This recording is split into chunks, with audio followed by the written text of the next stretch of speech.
ಕೆಂಪು ಕೋಟೆಯತ್ತ ಪ್ರಧಾನಿ ಮೋದಿಯವರ ಆಗಮನ ಆಗದೆ ಸತತ 13ನೇ ಬಾರಿ ಧ್ವಜಾರೋಹಣವನ್ನ ಮಾಡಲಿದ್ದಾರೆ ಪ್ರಧಾನಿ ಮೋದಿ. ಸಶಸ್ತ್ರ ಪಡೆಗಳು ಹಾಗೆ ದೆಹಲಿ ಪೊಲೀಸರಿಂದ ಗೌರವ ವಂದನೆಯನ್ನ ಮಾಡಲಾಗ್ತಾ ಇದೆ. ದೆಹಲಿಯ ಕೆಂಪು ಕೋಟೆಯಲ್ಲಿ ಈ ರೀತಿಯಾಗಿ ಸ್ವಾತಂತ್ರ್ಯ ದಿನಾಚರಣೆಯ ಸಂಭ್ರಮ ಮನೆ ಮಾಡಿದೆ. The central courtyard right behind the ramparts of the Red Fort. सम्मान गारद का निरीक्षण करने के उपरांत प्रधानमंत्री महोदय लाल किले की प्राचीर की ओर अग्रसर विशाल और भव्य लाहौरी गेट प्रवेश के लिए, जहां पर एक काठ का पुल है, 41 फीट ऊंचा और 24 फीट चौड़ा ऊंचा मेहराबदार दरवाजा, जिसकी 3 मंजिलें हैं। प्रधानमंत्री महोदय लाल किले की प्राचीर की ओर अग्रसर हो रहे हैं और कुछ ही समय के उपरांत वे यहाँ उपस्थित अपार जन समूह को संबोधित करेंगे, ध्वजारोहण करेंगे। Captain Sonia Singh Chauhan will assist the Prime Minister in hoisting the national flag. It will be synchronized with the 21-gun salute by the valiant gunners of the 172-1 field battery ceremonial. The ceremonial battery, utilizing the indigenous 105mm light field guns, will be commanded by Major Pavan Singh Shekhawat. And the gun position officer will be Naib Subedar, Assistant Instructor in Gunnery, Anutosh Sarkar.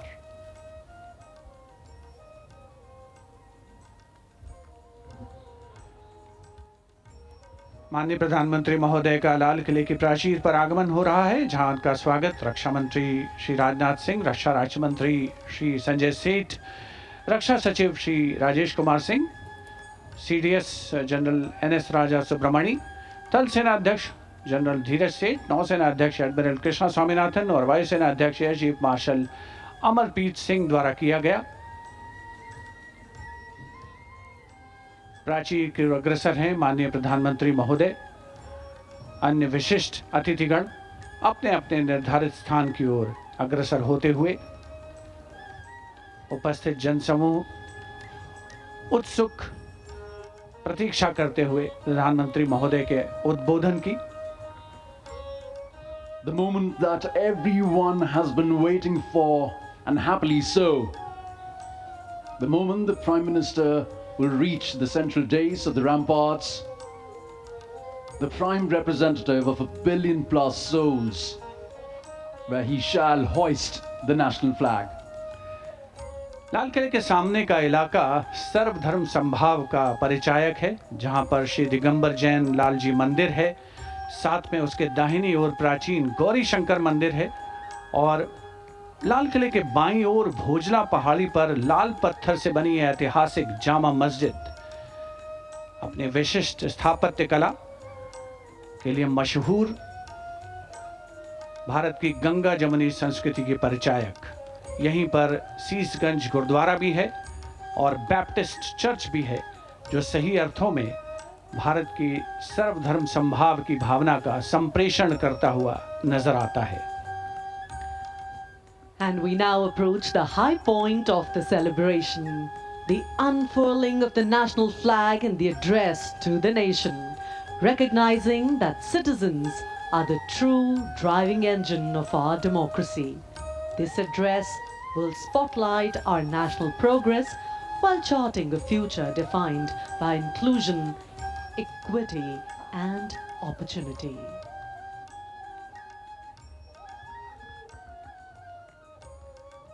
उपस्थित जनसमूह उत्कंठा से प्रतीक्षा माननीय प्रधानमंत्री महोदय के उद्बोधन की। लाल किले की प्राचीर के सामने जो नेशनल फ्लैग गार्ड मौजूद है, वहां पर संयुक्त टुकड़ी के साथ थल सेना का बैंड भी है, जिसमें 1 JCO और 25 अन्य रैंक वाले थल सेना बैंड की मौजूदगी है, जिसका संचालन सूबेदार ईश्वर सिंह कर रहे हैं। विशिष्ट अतिथिगणों का आगमन हो चुका है, सब अपनी जगह पर विराजमान हैं। राष्ट्रीय ध्वज फहराने और राष्ट्रीय सलामी लेने के दौरान थल सेना का बैंड राष्ट्रगीत की धुन बजाएगा और देश के स्वाधीनता दिवस के पावन अवसर पर पहली बार लाल किला परिसर पर उपस्थित हर व्यक्ति द्वारा राष्ट्रगीत का गायन किया जाएगा।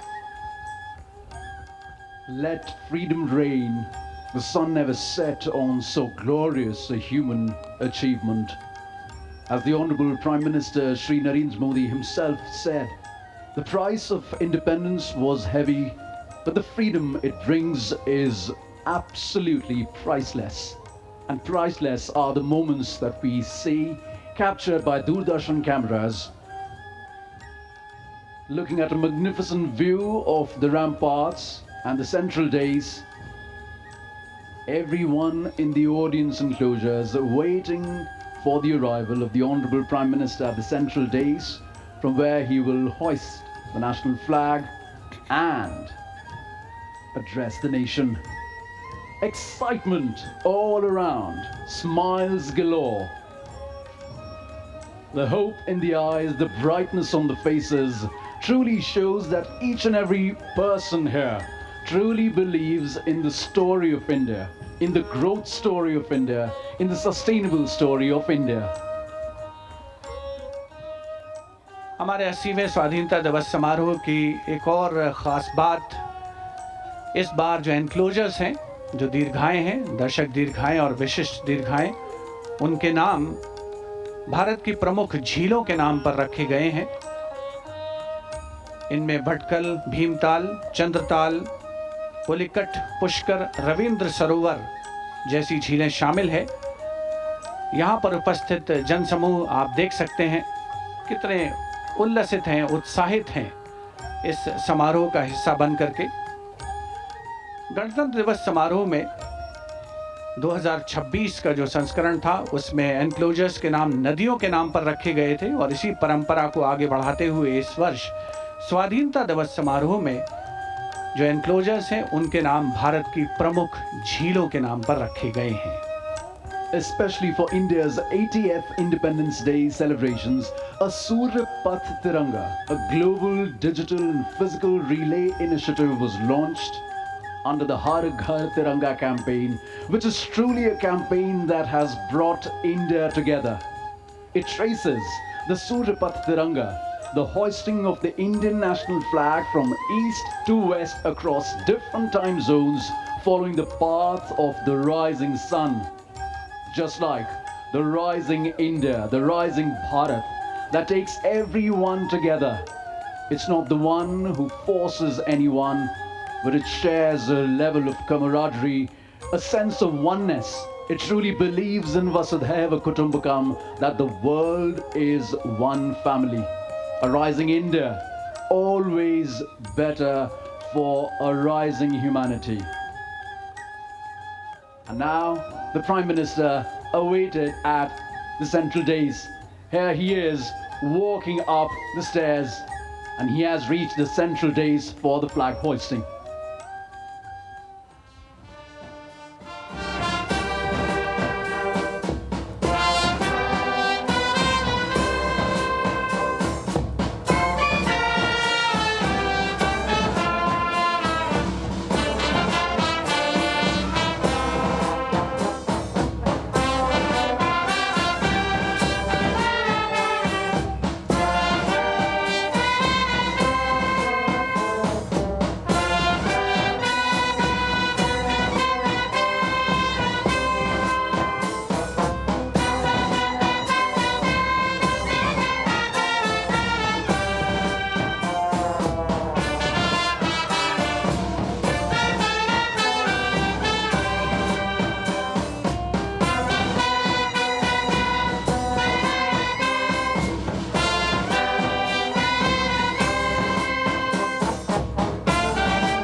police Bangor! Precious Lord! Slumber!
Police Bangor!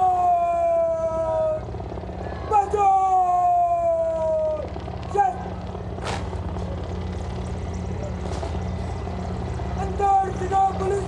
After the hoisting of the national flag by the Honorable Prime Minister and the 21-gun salute, flower petals being showered at the venue by two Mi-17 helicopters of the Indian Air Force, one trooping the national flag and the other trooping a flag depicting Vande Mataram. The captains of the helicopters, Wing Commander Raja and Squadron Leader Ankit Varshane. What a sight to behold! Vande Mataram के 150 वर्ष पूरे होने के शुभ और पावन अवसर पर Mi-17 helicopters का झंडा लेकर आसमान में विलीन होते हुए और अब माननीय प्रधानमंत्री महोदय के उद्बोधन की प्रतीक्षा। प्रधानमंत्री महोदय विशिष्ट दर्शक दीर्घा में मौजूद विशिष्ट अतिथिगणों को अभिवादन करते हुए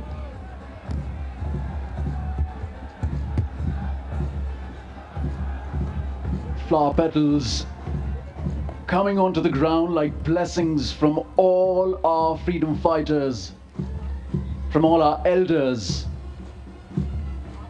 Shri Bankim Chand Chatterjee's song Vande Mataram, which still unites, still reverberates in our hearts, still ignites the hearts with patriotism. Contingents of the military band and the tri-services along with the Delhi police now marching smartly from the front of the ramparts towards the right of the ramparts of the Red Fort.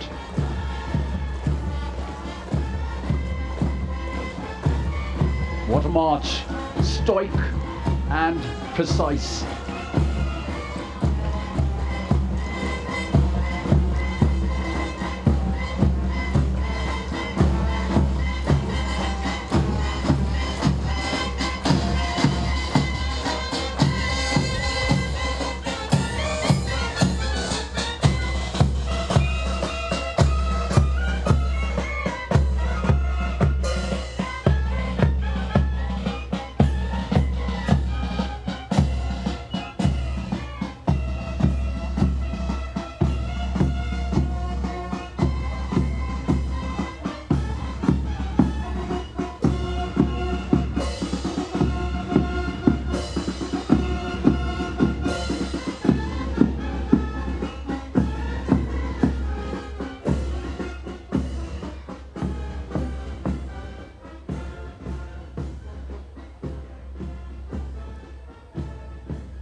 मेरे प्यारे देशवासियों,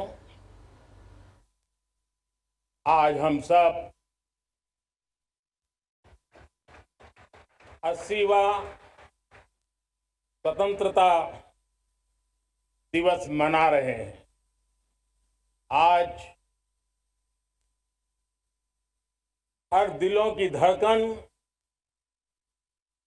वंदे मातरम के नाद से गूंज रही। आज हर घर तिरंगा है, हर मन तिरंगा है और देश उत्साह और उमंग के साथ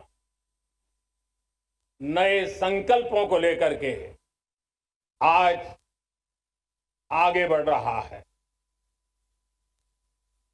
आप सबको स्वतंत्रता दिवस की बहुत बहुत शुभकामनाएं।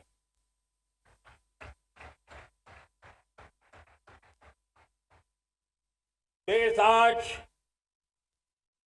उन महान सपूतों का पुण्य स्मरण करती है जिन्होंने देश की आजादी के लिए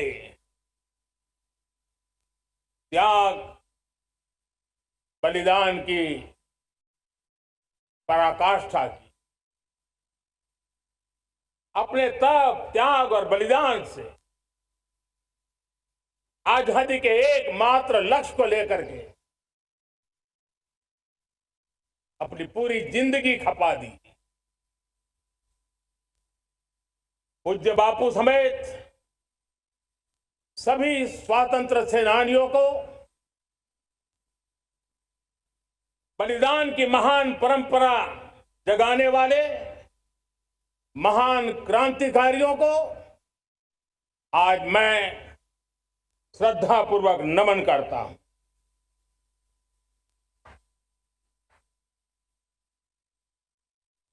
आज जो इस समारोह में उपस्थित है उन सब के लिए आज एक ऐतिहासिक पल भी है।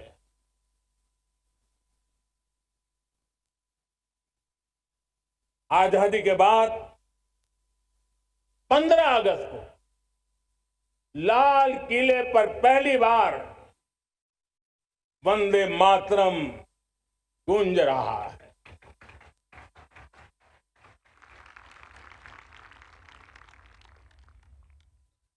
आज जब हम देश के लोग वंदे मातरम के 150 वर्ष मना रहे हैं तो इससे बड़ा उत्तम अवसर क्या हो सकता है।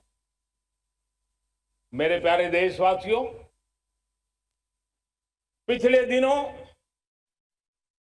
देश के कुछ हिस्सों में बाढ़ का प्रकोप रहा, भूस्खलन का प्रकोप रहा, अनेक परिवार प्रभावित हुए। उनके दुख दर्द को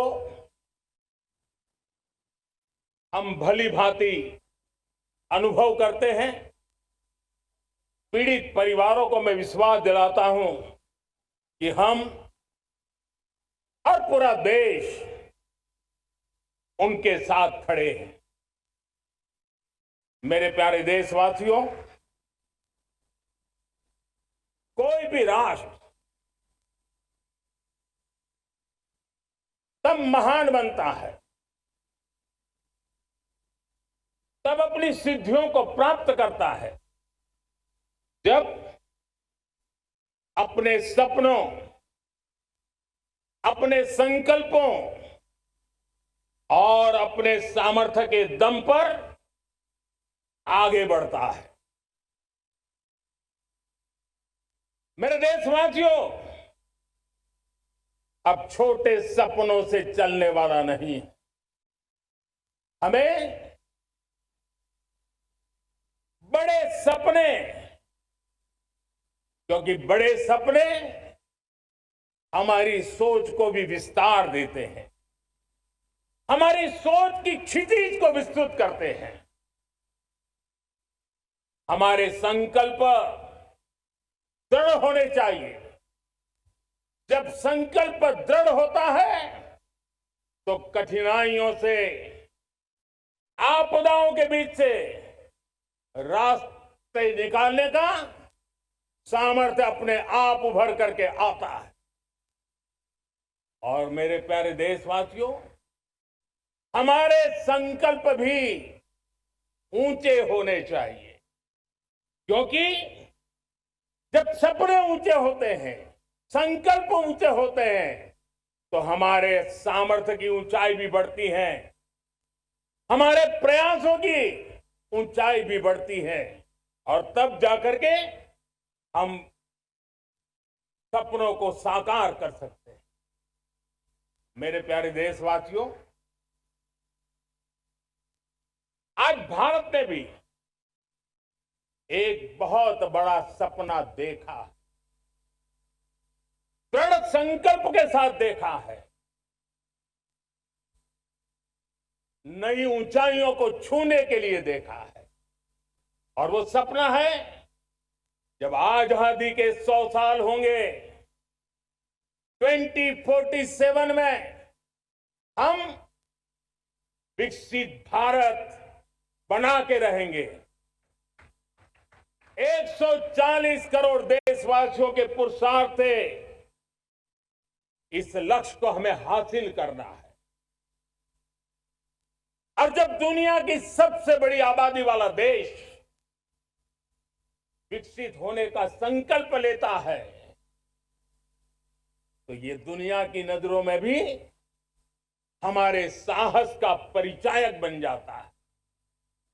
दुनिया हमारी तरफ देखने का नजरिया बदलने के लिए मजबूर हो जाती है।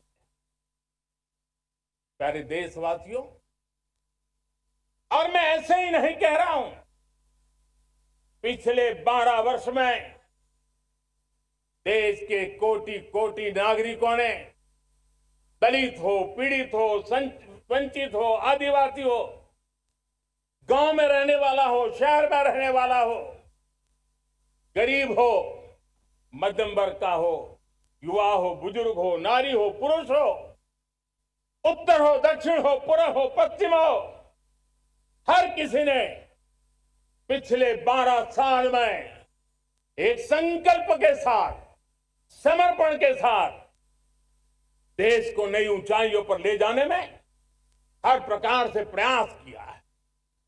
मैं उनके इस प्रयासों का आदरपूर्वक स्वीकार करता, और उसी का परिणाम है कि इतने कम समय में 25 करोड़ देशवासी गरीबी को परास्त करके गरीबी से बाहर निकले हैं।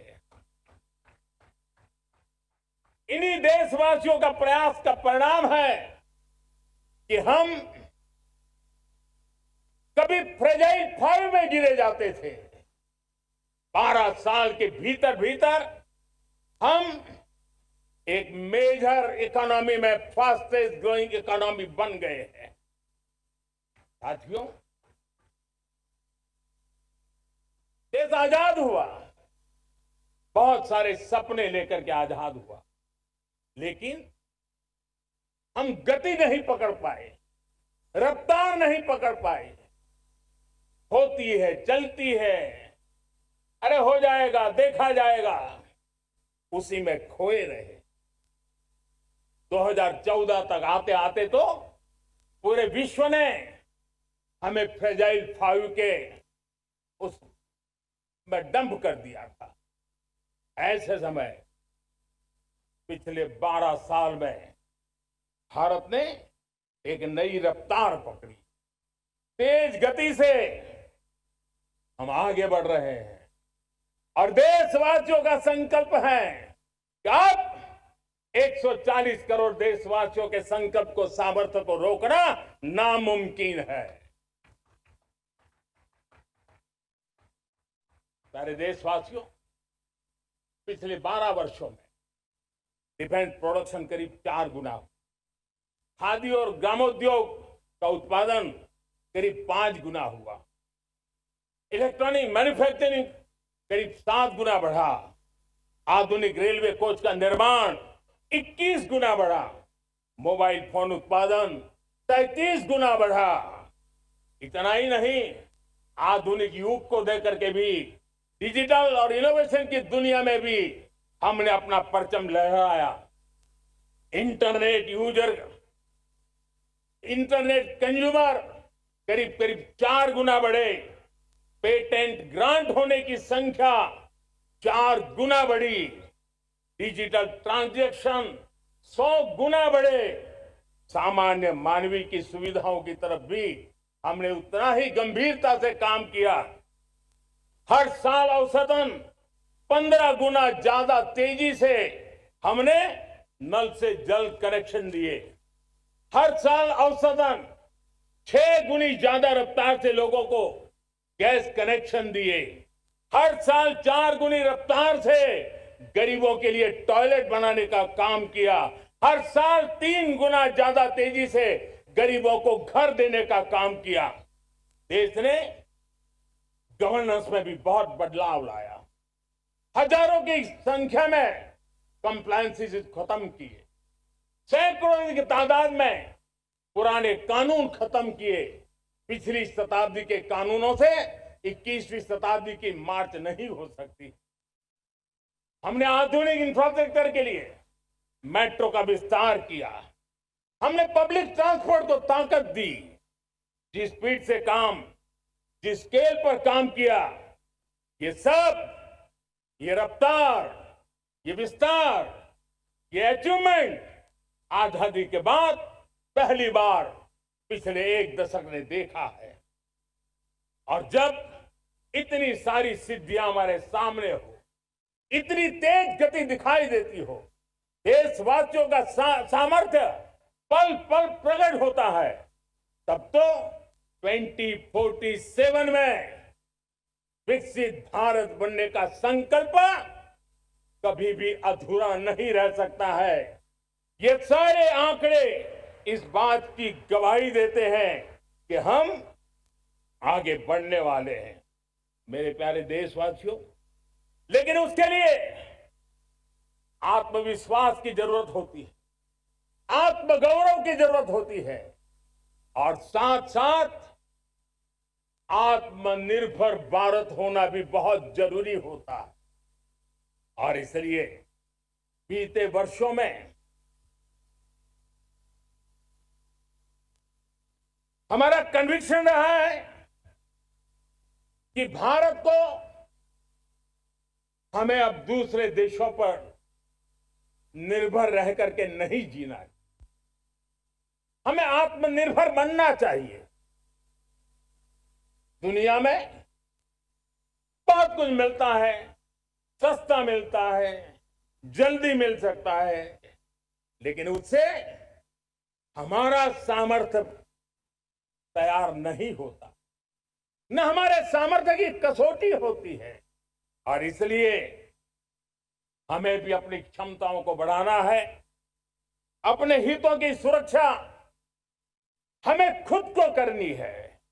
और इसलिए आत्मनिर्भर भारत का संकल्प बहुत दृढ़ता के साथ हम लेकर के आगे बढ़ रहे हैं। मेक इन इंडिया, स्वदेशी, वोकल फॉर लोकल, इन सारे क्षेत्रों में आज हर भारतीय का मन